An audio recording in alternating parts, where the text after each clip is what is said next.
Halo, selamat pagi buat kita semua. Di sini saya Eninta Melvani Brutarigan akan menjelaskan tentang dualisme gelombang partikel. Baiklah, ada bahasan hari ini, yaitu ada 4. Yang pertama kita akan membahas hipotesis de Broglie. Yang kedua, eksperimen Davison-Germer. Yang ketiga, paket gelombang. Yang keempat, prinsip ketidakpastian Heisenberg.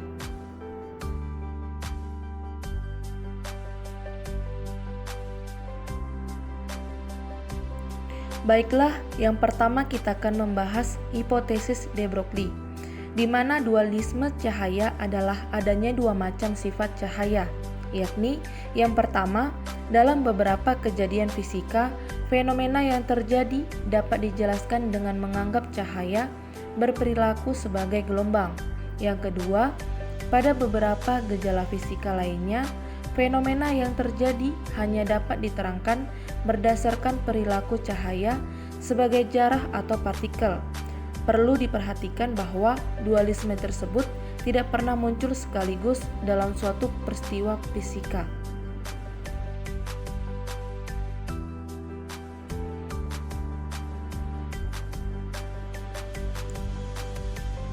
Menurut de Broglie, sebuah partikel yang memiliki momentum P jika dipandang sebagai gelombang akan memiliki panjang gelombang yang dinyatakan dengan persamaan, di mana adapun persamaannya itu lambda sama dengan H dibagi P.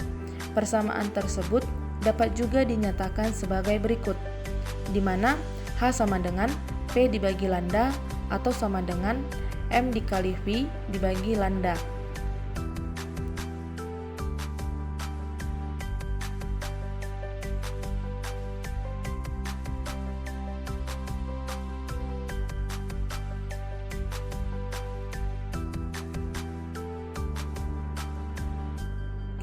Selanjutnya yang B, eksperimen Davison-Germer. Pada awal percobaan Davison-Germer menggunakan bahan curah dan hasilnya tidak memuaskan karena jumlah elektron yang terhambur menjadi berkurang. Apabila sudut hamburan diperbesar, pada suatu waktu dinding vakum rusak ketika percobaan sedang berjalan sehingga bahan cuplikan nikel pada suhu tinggi menjadi teroksidasi oleh udara yang memasuki sistem vakum tersebut. Pola hamburan pada percobaan tersebut menunjukkan adanya puncak intensitas yang menunjukkan bahwa berkas elektron mengalami difraksi ketika bertumbukan dengan permukaan nikel.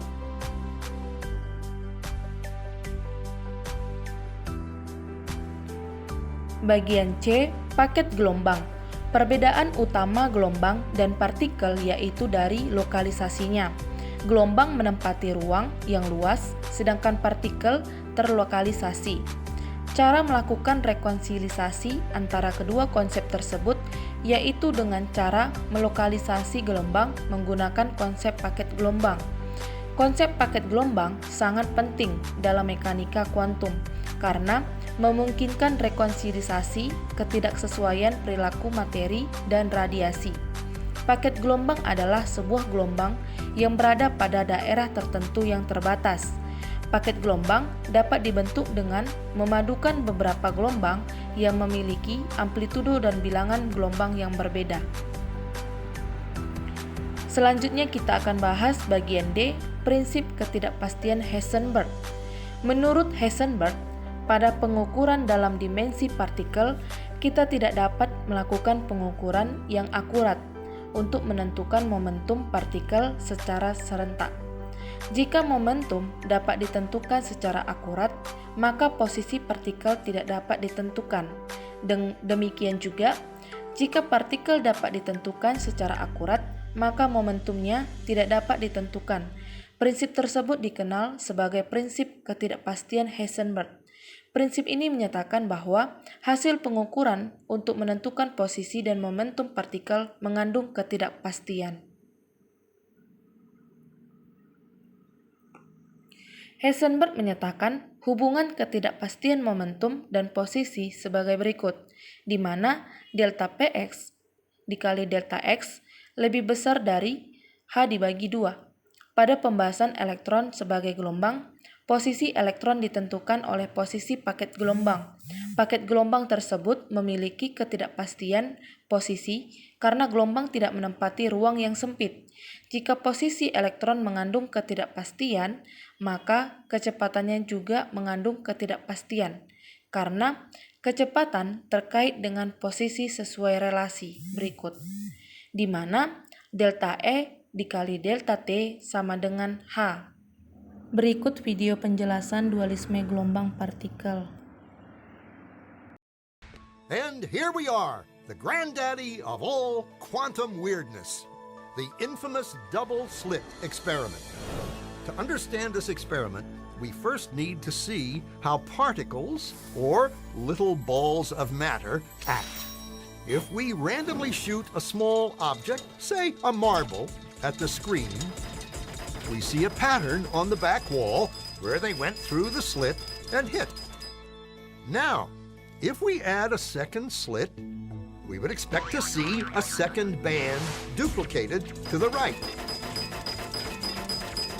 Now, let's look at waves. The waves hit the slit and radiate out, striking the back wall with the most intensity directly in line with the slit. The line of brightness on the back screen shows that intensity. This is similar to the line the marbles make. But when we add the second slit, something different happens. If the top of one wave meets the bottom of another wave, they cancel each other out. So now there is an interference pattern on the back wall.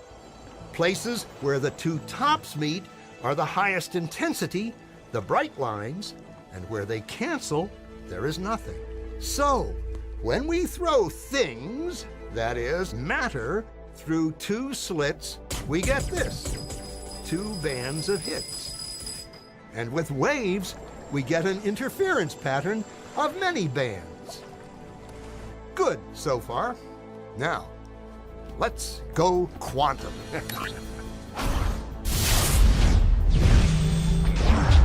An electron is a tiny, tiny bit of matter, like a tiny marble. Let's fire a stream through one slit. It behaves just like the marble, a single band.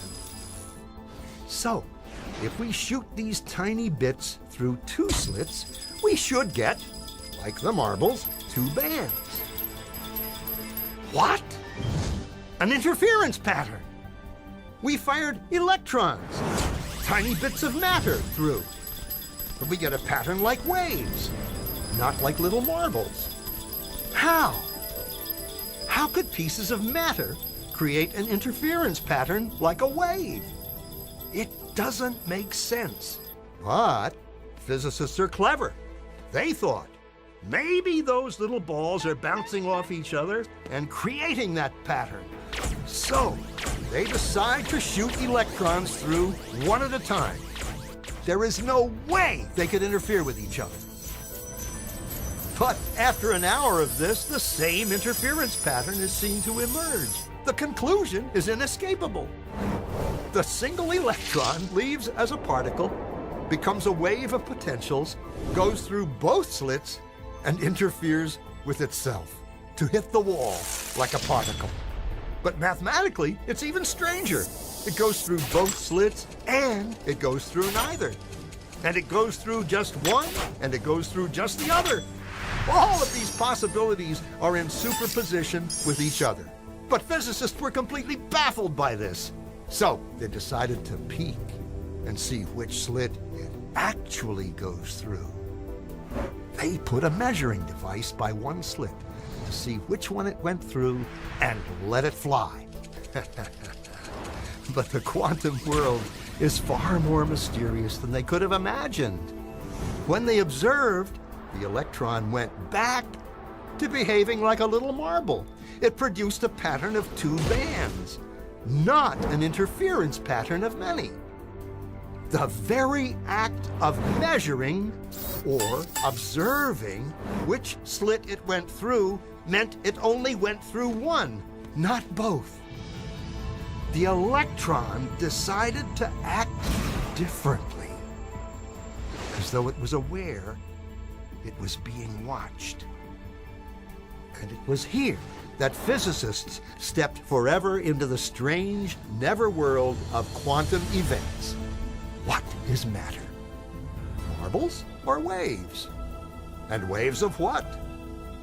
And what does an observer have to do with any of this? The observer collapsed the wave function simply. Sekian dari penjelasan saya tentang dualisme gelombang partikel. Saya ucapkan terima kasih.